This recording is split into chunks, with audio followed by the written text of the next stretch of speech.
Hello, everybody. It's Royce here, and I want to welcome you all to my Royce in the House YouTube channel.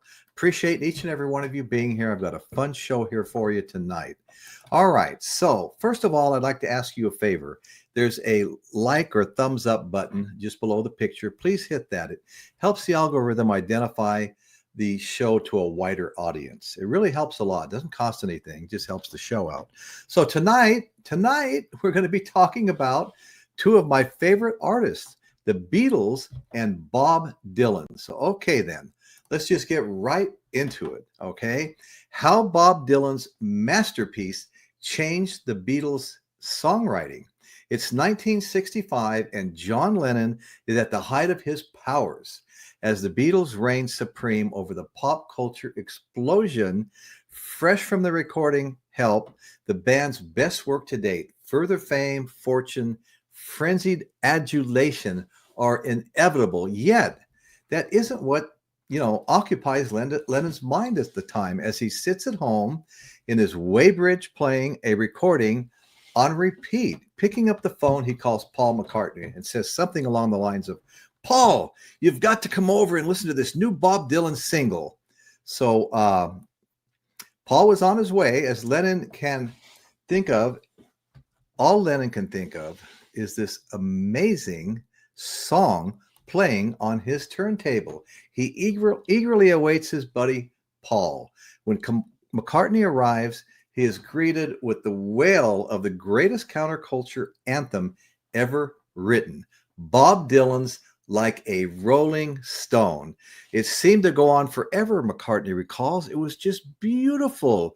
A year earlier, they had met with the mind behind this absolute masterpiece of a song, and it proved just as impactful. Just meeting him was impactful. Okay, as Macca said of their famed meeting at the Delmonico Hotel in 1964, "I could feel myself climbing a spiral walkway, and I was talking to Dylan. I felt like I was figuring it all out, the meaning of life. I was going, I've got it. And I wrote down the key to it and all of it on a piece of paper. I told Beatles roadie Mal Evans, you keep this piece of paper for me. Make sure you don't lose it because the meaning of life is on there." Mal gave me the piece of paper the next day, and on it was written, "There are 7 levels." Well, there you go. The meaning of life. This is pretty wild, okay? That piece of reverential sounding nonsense might remain a mystery, but the penny would soon drop when it came to Dylan's music. By the time Like a Rolling Stone came around, Dylan is a fantastic composer, McCartney told Flip magazine in 1966. At first, I didn't understand. I used to lose his songs in the middle, but then I realized it didn't matter. You could get hung up on just 2 words of a Dylan lyric. Jealous Monk or Magic Swirling Ship are examples of the fantastic word combination he uses. "I could never write like that," McCartney said. "I envy him. He's a true poet." With Like a Rolling Stone, Dylan revolutionized the way people look at songwriting, the mighty Beatles included. He showed us all that it was possible to go a little further, McCartney told Clinton Halen. The collision of rock and roll with lyrical poetry was an undeniable force. Only a few years earlier, if your song was longer than 3 minutes, it would never have been played on the radio. And then suddenly Dylan had a hit that went on and on for over 6 minutes. And I remember when Jimi Hendrix first turned his songs in to be recorded for the first time or put on an album, they said, "Hey, man, no one's going to listen to a song over 3 minutes long." He had to go back and cut out so much of the great guitar playing just to make the songs all fit within 3 minutes. So anyway, the song was such a Pandora's box moment that the radio waves had no choice but to just make room for it. The song was a revelation for artists still thinking on conventional terms. I want to take a moment here to ask you folks that please hit that subscribe button on the screen, okay? If you're not already a subscriber, do me that favor. It doesn't cost you anything to subscribe. Up will pop a notification bell if you hit that top notification bell icon. It'll also give you a one-time notification when a new show is coming on. We have over 400 shows on the channel, a whole bunch of stuff like this. We've got shows, music-based shows like this on a couple of different playlists, and they're doing very well. So check us out. Check out the channel. Once again, if you enjoy it, please subscribe. So as I was saying, Dylan had a hit that went on and on for over 6 minutes. The song was such a Pandora's box moment that the radio waves had no choice to make room for it. The song was a revelation for artists still thinking in conventional terms. The Beatles were now set to pair introspection and profundity with pop. They were about to boldly ditch the hand-holding sentiments that had first propelled them and dared to do, to be entirely different, spearheading their own revolution. I think it was Dylan who helped me realize that, Lennon declared with love. I had sort of professional songwriter's attitude toward writing pop songs, but to express myself, I would write, Spaniards in the Works or In His Own Right, the personal stories that were expressive of my personal emotions, he said. John Lennon wrote songs for sort of like the meat market, and I didn't consider them, the lyrics or anything, to have any depth at all, Lennon proclaimed. Didn't consider his songs to have any depth at all. Then I started being me about the songs, not writing them objectively, but subjectively, okay?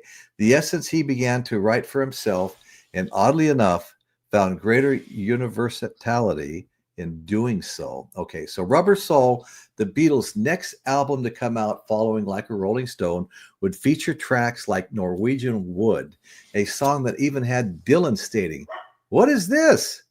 It's me, Bob. John's doing me." And Lennon himself would even say of songs At His Feet, Finding Stage, that's me in my Dylan period again. I am like a chameleon influenced by whatever is going on. If Elvis can do it, I can do it. If the Everly Brothers can do it, I can do it. And Paul and I can. Same with Dylan. The band might have assimilated his influence a bit less obviously in the future, but they were now looking to stretch their songs to new limits. Excuse me. They were now looking to stretch their songs to new limits. Okay. Everyone was after Like a Rolling Stone by Dylan. After all, Like a Rolling Stone crucified the crux of the counterculture's exposed Achilles heel, and it did it with rather, rafter rattling disdain that the clouds of the commercial ceiling were shifted and people could see past the boundaries towards what a rock song could be. Dylan had always written with the notion that songs were more important than just light entertainment. They were my perspective and guide into some altered consciousness of reality, some different republic, some liberated republic. Now that republic had its own national anthem, and it was extending its influence to the colonies. I love this.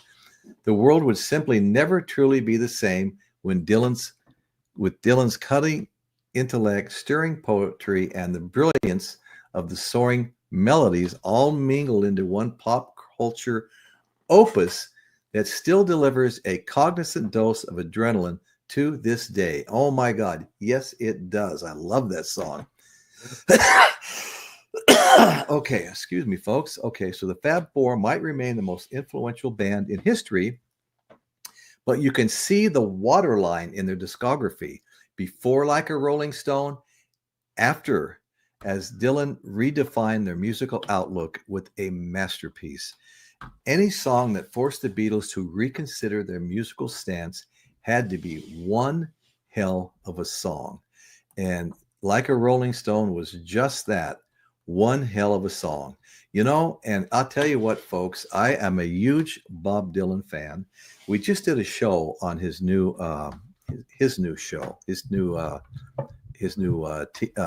show that came out on Christmas Day at the movies. Okay, we just did a show on that. It's doing very well. So we're looking forward to seeing how this show does. And I want to thank you all for joining me. We really appreciate you. Like I said, check out the channel. If you like what you see, please do me a proper and subscribe. We always appreciate Appreciate new subscribers. We have a live chat every Sunday night that goes anywhere from 1.5 to 2 hours.